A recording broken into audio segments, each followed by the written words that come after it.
जय जगन्नाथ सांग माने मु ज्योति वेलकम करुच्ची आज एक नुआ एक एपिसोड ज्योति कृष्ण ब्लॉग चैनल को। आज आपण मानक पई मु नै आसी सिम आलू राई केमिति होउची केमिति मु करबी को प्रोसेस रे करबी आपण मानक निहाती देखिबी सेति पई नै कि सिम आलू बिलाती पियाज किछि जीरा सोरिष रसुण पेस्ट पंच फुटण आ तेल आबे आपण मान देखुचंदी मु कड़े बसाइछि कड़े ऑलरेडी ताती सरलानी एबे हम दबा किछि तेल देखु सांग माने तेल मोर ऑलरेडी ताती सारी देहरे मु किछि नउची पंच फुटण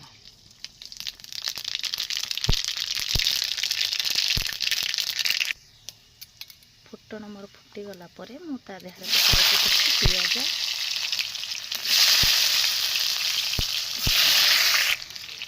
देखि पाउछे मु पियाज को भाजुछि पियाज को बेसी समय भाजबानी हल्का टिके भाजिकी ता देहरे आलू पकाई नेबे। देखंतु मोर पियाज हल्का भजा हो गला परे मो ता देहरे नउची आलू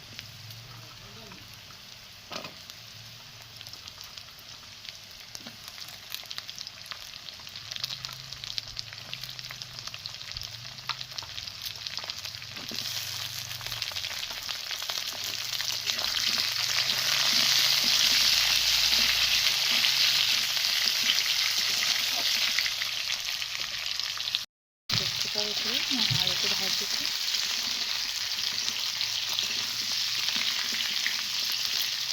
सिंब को पर पकईदे जेहेतु सिंब टे नरम जल्दी सीझीज से प्रथम आलू को कुछ समय भाजी नापर सिम देवा अब देखिपे ता देहरे पकई देखिए सिंब आलू सहित सिंब को कुछ समय मिसईदेवा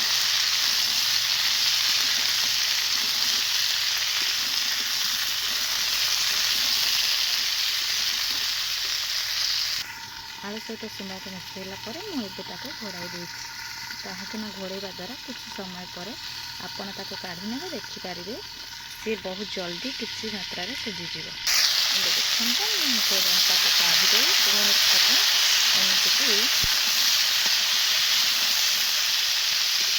एमती मिसाई दे आम तादेहरे दबा बाटी रखी जीरा रसुण सोरिषर पेस्ट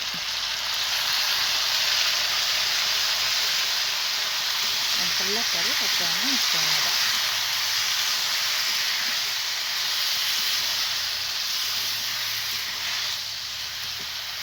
फाइनाली देखिपे एवं मोटा देहरे नहीं किसी लंका गुंड किसी हल्दी गुंड मुताबक स्वाद अनुजाई लुण आबे ता देहरे मुझे काटी रखी टमाटो ये सब को पकाई एकाठी मिसाई देवा।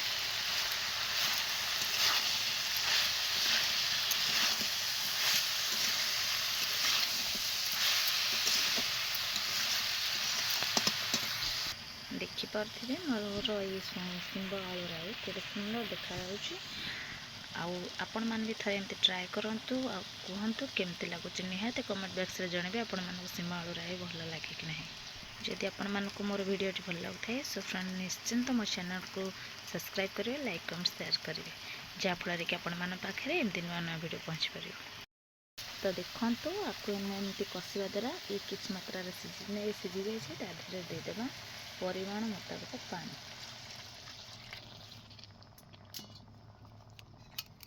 जेहेतु ये सिम आलू राई हे से अल्प पानी देवे बेसी पानी देवेनि नहले सी राई हवा बदले तरकारी हो तेणु परिबा देखी पानी देवे।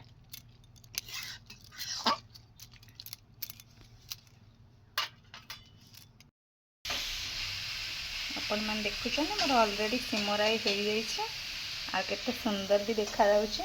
आपण माने एंटी घरे थरे करंतु और खाआंतु कहंतु केमती टेस्ट लागुछि निहाती कमेंट बॉक्स रे जानते से पर्यंत रहउछि।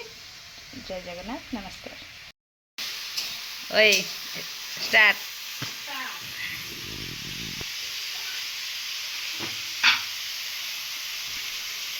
म लाइट ऑन कर फ्लैश ऑन कलाटू कैमरा एक्शन। सो फाइनली आमर एबे गरम गरम साग भजा होउछि ଏବେ ଖାଇବେ ସମସ୍ତେ। ତ ବୋଉ ଗାଧୋଇ ନାହାନ୍ତି, ବାପା ଗାଧୋଇ ସାରିଲାଣି, ଭଜା ହୋଇସାରିଲା ପରେ ଆମେ 3 ଜଣ କ'ଣ ଖାଇବେ ନା? ହଁ ଆମେ 3 ଜଣ ଖାଇଦେବା ଆଉ। ଗରମ ମସଲା ଖାଇ ଭଲ ଲାଗେ ନା। ଆଉ ବୋଉ ଆଜି ଖାଇଲା ବେଳେ ଥଣ୍ଡା ଥଣ୍ଡା ଖାଏ।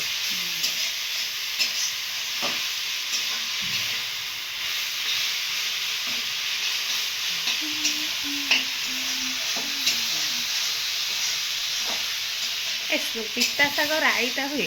ହଁ ରାଇ ବେସର ପେଷ୍ଟ ଦେଇକି। ହଁ ମୋର ଏଇ ଯେଉଁ ସାଧା ପିଇବା ଭଲ ଲାଗେ।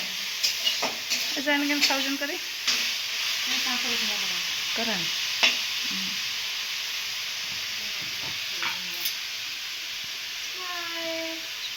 କ'ଣ କରୁଛ? ଶାଗ ଭଜା ହେଉଛି, ହବ।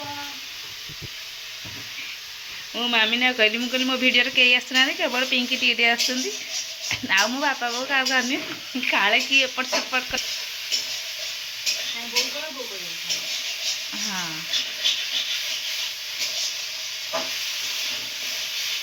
ବାପା କୁଆଡ଼େ ଗଲେ? କୁଆଡ଼େ ପଳେଇଲେଣି କ'ଣ? ନାଇଁ ଗାଧୋଇ ମୁଣ୍ଡିଆ ମାରିକି ଆଇଲା।